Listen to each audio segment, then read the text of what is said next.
¿Qué tal a todos? Hoy hablaremos de un tema muy reciente que hizo que cambie toda la cronología de los vídeos que iba a grabar para esta semana. Pero creo que me parece más interesante hablar del hecho más reciente que ha ocurrido. Que para los que no tengáis idea de lo que estoy hablando, me refiero a algo que pasó específicamente el lunes, si no me equivoco, 28 de abril, a las 12:33, que fue un apagón masivo en la península ibérica, afectando a España, Portugal y el sur de Francia. Así que hoy me acompañaréis a hablar de este tema bastante actual e interesante desde mi punto de vista. Así que trataré de compartiros un par de cosas que he ido tomando en cuenta para realizar este vídeo. Así que sois todos bienvenidos a mi canal, bienvenidos de nuevo a la Biblioteca del Abismo. Hoy, como he mencionado, no tenía planeado hablar sobre este tema, ni siquiera en la semana pasada me imaginé que hablaría de este tema, así que nada. Pero antes te invito a que te suscribas a mi canal para que no te pierdas ningún vídeo que subo. Subo vídeos todos los viernes y cada sábado también. Activa la campana de notificaciones para que siempre estés al tanto de todas las novedades que te traigo. Así que nada, luego de esta breve introducción, vamos a la cuestión: el apagón masivo europeo. Como ya he mencionado antes, hablaremos del apagón, la cronología de los hechos y cómo se desencadenó todo esto, las teorías que se tienen en cuenta para saber qué pasó o qué fue lo que causó ese apagón, y también qué hubiera pasado si el apagón hubiera durado más de lo esperado, de que no se hubiera encontrado una solución a tiempo, y de cómo muchas personas tomaron la idea del apagón como una forma de desconectarse de la realidad o de la forma digital del mundo. Pero esa hermosa idea de volver a lo básico, de la que a veces veamos cuánto dura cuando el agua del inodoro no se vaya, ahí ya no es tan agradable, ¿o no? Parte 1. Cronología de un desastre. A las 12:33 de la tarde del día lunes 28 de abril, en cuestión de 5 segundos, 15 gigavatios de potencia, el 60% del suministro eléctrico de España desapareció. Un colapso instantáneo y sin precedentes. Para que nos hagamos una idea realmente cómo fue, es como si 150 de millones de bombillas se apagaran al mismo tiempo. En cuestión de minutos, España, Portugal y el sur de Francia se habían quedado completamente oscuras. Los trenes se pararon en seco, los metros se quedaron atorados entre sus túneles, mucha gente quedó también atrapada en los elevadores y los semáforos dejaron de funcionar completamente. El consumo energético español pasó en cuestión de minutos de 25.184 a 12.425 megavatios. Portugal, cuya red eléctrica importaba desde España un 33% de su consumo, vio caer su demanda de 8,16 gigavatios a apenas 0,6 gigavatios, una desconexión del 93% de su consumo. Pero lo verdaderamente aterrador es que esto ocurrió sin previo aviso. No hubo una tormenta devastadora, no hubo un accidente catastrófico, no hubo un ataque visible. Simplemente la luz se apagó. Y ahora, con todo esto que te he comentado, surge la única pregunta: ¿qué demonios pasó realmente? Las primeras explicaciones del gobierno y de Red Eléctrica fueron confusas y contradictorias. Inicialmente se habló de pérdida de capacidad de generación y de incidencias técnicas en evaluación. Incidencias técnicas en evaluación es como la versión oficial de cuando alguien quiere explicar algo pero no tiene ni idea de lo que tiene que decir, entonces recurre a utilizar palabras difíciles como si entendiera del tema del que está hablando. Aunque todo el mundo sabe que algo terrible ha ocurrido, pero nadie quiere realmente entrar en detalles. Posteriormente, Red Eléctrica amplió sus explicaciones, se habían producido dos grandes pérdidas de generación eléctricas, separadas por apenas 1,5 segundos, ambas localizadas en el suroeste de España. Según Eduardo Pietro, director de operaciones de Red Eléctrica, el sistema se encontraba en condiciones normales a las 12:33. La frecuencia, la tensión, los grupos de potencia y las condiciones de seguridad eran estables. Sin embargo, justo después de ese momento, se registró un primer evento que afectó la generación eléctrica en el suroeste. A pesar de la gravedad del incidente, este primer impacto logró ser contenido, pero 1,5 segundos después se produjo un segundo evento que superó la capacidad de respuesta del sistema, generando una rápida degradación que desembocó 3,5 segundos más tarde en la caída total del suministro. Si esta explicación os parece tan vaga como promesa de político en campaña, no sois los únicos. Las mismas eléctricas han pedido profundizar en la investigación de este hecho. Y aquí es donde surgen las teorías alternativas, porque algo no cuadra con la versión oficial, ¿verdad? Parte 3. Las teorías alternativas. La primera teoría apunta a un exceso de energía renovable en el sistema. Un informe de Redeia, matriz de Red Eléctrica, en febrero de 2025, advirtió sobre posibles desconexiones de generación por la elevada penetración de plantas renovables sin capacidades técnicas necesarias para el adecuado comportamiento ante perturbaciones. Así que básicamente tuvimos un apagón porque teníamos exceso de energía, o quizás todos los que tengáis un Tesla de seguramente habréis conectado al mismo tiempo para cargar su Tesla, aunque bueno, esta explicación es como plantearse lo siguiente, como desmayarse por tener demasiado oxígeno, o como quedarse sin gasolina por tener el tanque demasiado lleno. No sé, como que algo no cuadra muy bien con esta información. Llamadme ignorante, pero solamente vengo a comentar la información que me he encontrado respecto a lo que pasó ese día. La segunda teoría llegó desde Portugal. El operador REN sugirió inicialmente que el corte se debió a un fenómeno atmosférico inusual relacionado con variaciones extremas de temperatura que provocaron vibración atmosférica inducida en líneas de muy alta tensión, aunque posteriormente negaron haber emitido ese comunicado. Vibración atmosférica inducida. Sé que suena como a ciencia, pero en mi mente suena como la sinopsis de una película de ciencia ficción futurista del espacio, un poco cyberpunk. Entiendo que pueda sonar así, la verdad, pero lo mejor de todo es que posteriormente negarían haber dicho cierto comunicado. Si ya tiraste la piedra, no ocultes la mano.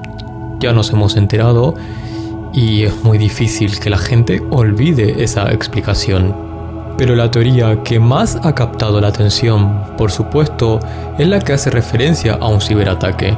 Un grupo llamado Darkstorm reivindicó la autoridad del ataque, pero los expertos rápidamente descartaron esta posibilidad por falta de detalles técnicos creíbles y por el historial oportunista del grupo. Por supuesto, también cabría la opción de echarle la culpa a Francia. Es una opción divertida, siempre. Pero resulta que en esta ocasión los franceses también fueron víctimas de este apagón, aunque seguramente siempre encontraremos la forma de echarles la culpa. Solo es cuestión de tiempo y un poco de creatividad. Aunque pasando a un tono más serio, esto ya ha sido advertido por otro país anteriormente de que podría llegar a ocurrir. Como he mencionado antes, Austria predijo este escenario 4 años antes. La ministra de Defensa austríaca, Claudia Tanner, mencionó en el 2021, la cuestión no es si habrá un gran apagón, sino cuándo. Predijo que ocurriría en el 2025.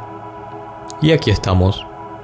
Lo más perturbador es que mientras España descartaba con rotundidad este riesgo, Austria se estaba preparando activamente para lo que consideraban inevitable. Parte 4. Romantización versus realidad. Mientras los servicios de emergencia trabajaban a destajo, muchas personas tomaron esta oportunidad como una forma de decir, por fin un momento para desconectar, o qué bueno, por fin un momento sin contaminación lumínica. Sí, verdad que es todo muy bonito. A veces, de vez en cuando, es interesante regresar a lo básico, desconectar un poco, pero no por ello hay que olvidarnos de lo que estábamos viviendo en ese entonces, que era realmente un apagón. Tú imagínate esa persona que es dependiente de un respirador en un hospital y que debe luchar por su vida debido a que las baterías no alcanzan para todos. O esa maravillosa desconexión digital mientras el sistema de refrigeración de las plantas nucleares está funcionando con su sistema de emergencia. O sin ir más lejos o a los extremos, tu propia nevera que no puede aguantar y no puede mantener los alimentos refrigerados comienzan a pudrirse y a desecharse.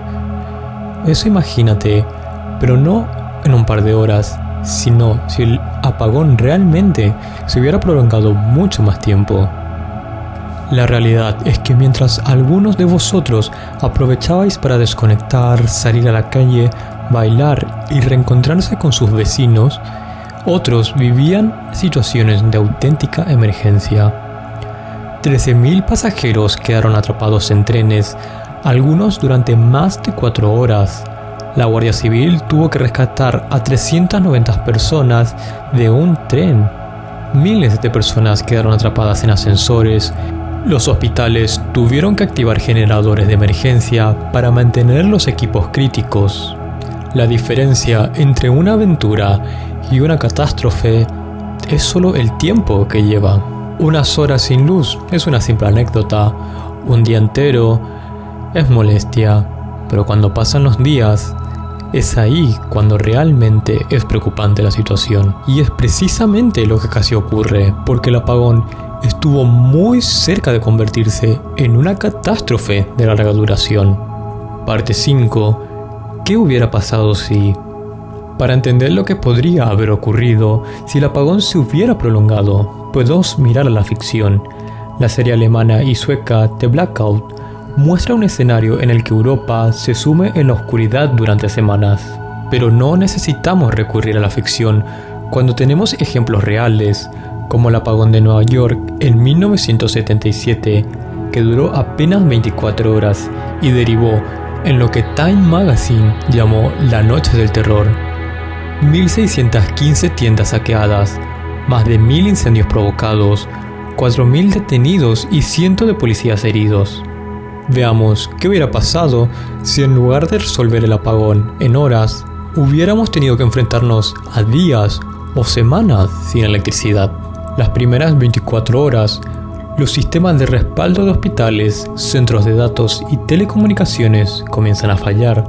Se acaba el combustible de los generadores de energía, las torres de telefonía móvil dejan de funcionar, las bombas de agua potable fallan y los alimentos refrigerados comienzan a estropearse. Pero lo peor llegaría a partir del tercer día. Pasadas las 72 horas sin electricidad, comenzaría el colapso total de las telecomunicaciones, crisis de abastecimiento, las tiendas se quedarían totalmente sin productos, los cajeros automáticos y sistemas bancarios no funcionarían, el combustible escasea, imposibilitando el transporte, los sistemas de tratamientos de aguas residuales fallan, creando el riesgo de epidemias, las farmacias se quedan sin medicamentos críticos.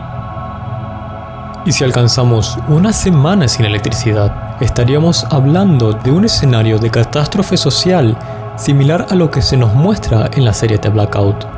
Colapso de la ley y el orden, crisis sanitaria total y una regresión a métodos de supervivencia primitivos. Por eso Austria, tras su predicción, comenzó a preparar cuarteles militares como islas de seguridad, autosuficientes en energía, agua, alimentos y combustibles. También lanzaron campañas educativas para que los ciudadanos almacenaran suministros para al menos 2 semanas. Parte 6. La respuesta ciudadana. Lo más destacable de este apagón fue la reacción de la población. Mientras en otros lugares del mundo, apagones mucho más breves han llevado al caos, España mostró un nivel de civismo notable. El Ministerio del Interior informó de una noche tranquila y sin incidentes destacables de seguridad. A pesar de que miles de negocios no pudieron cerrar sus persianas eléctricas y quedaron vulnerables, no hubo saqueos generalizados. Aún así, hubo quien pasó la noche vigilando sus negocios al no poder bajar las persianas. Y el diario Ideal habla de empresarios en Granada que se resistían a abandonar sus locales. La gente aprovecha mucho para robar y aquí no tenemos ningún sistema que nos permita asegurar la tienda, admitía la dependienta de una tienda en Madrid. Y para aquellos que piensan que estoy exagerando, recordad lo que pasó con la Dana en Valencia, donde hubo saqueos de baterías, ropa deportiva, teléfonos móviles y consolas de las tiendas. Solo en una noche, la Policía Nacional había detenido a 39 personas y el número total de detenidos por saqueos fueron más de 400. La diferencia está en que esta vez el apagón, podríamos decir, entre comillas, que duró poco. El alcalde de Madrid, José Luis Martínez Almeida, mencionaba lo siguiente. Resumió la noche diciendo que había sido más tranquila que cualquiera. Básicamente nos están felicitando por no habernos convertido en el Joker ante el primer contratiempo. Parte 7. El impacto económico. El coste económico de este breve apagón ha sido astronómico. Según los primeros cálculos de la patronal empresarial, las pérdidas alcanzan los 1.600 millones de euros, equivalentes al 0,1% del Producto Interno Bruto.